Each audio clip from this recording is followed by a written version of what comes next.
A crucial Supreme Court decision on abortion access impacting girls and women across the country and right here in Arizona. All new at 10, ABC 15's Ashley Holden spoke with Planned Parenthood about today's ruling and got reaction from people here in the Valley on both sides of that debate. And mifepristone has been used for more than 2 decades. And while people have differing views here in the Valley, providers know this decision is just temporary.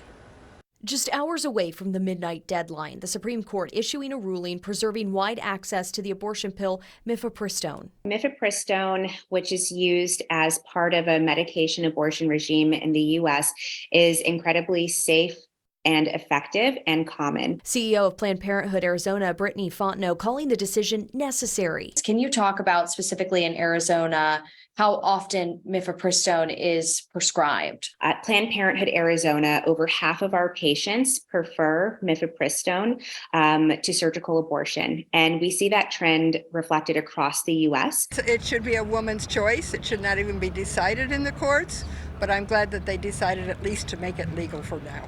While some in the Valley are in support of the ruling, I definitely think it should be illegal, of course. Others, like Lynn Dyer, disagree. She sits outside of abortion providers' offices, offering women other resources and options. I feel like it is very dangerous.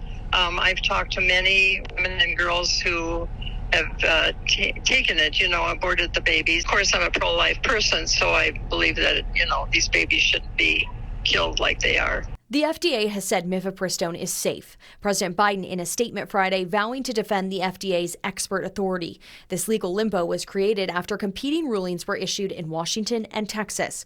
The state attorney general's office told me despite Friday's ruling, the drug would be legal in Arizona due to the ruling out of Washington. Arizona was one of the states a part of that lawsuit. This fight is not over. People on both sides know a legal challenge is playing out in the lower court. In less than 1 month, the Fifth Circuit Appeals Court will hear oral arguments on the mifepristone case, and that could eventually arrive back at the Supreme Court. We're going to be watching closely because we know that this is not the final word. Ashley Holden, ABC 15, Arizona.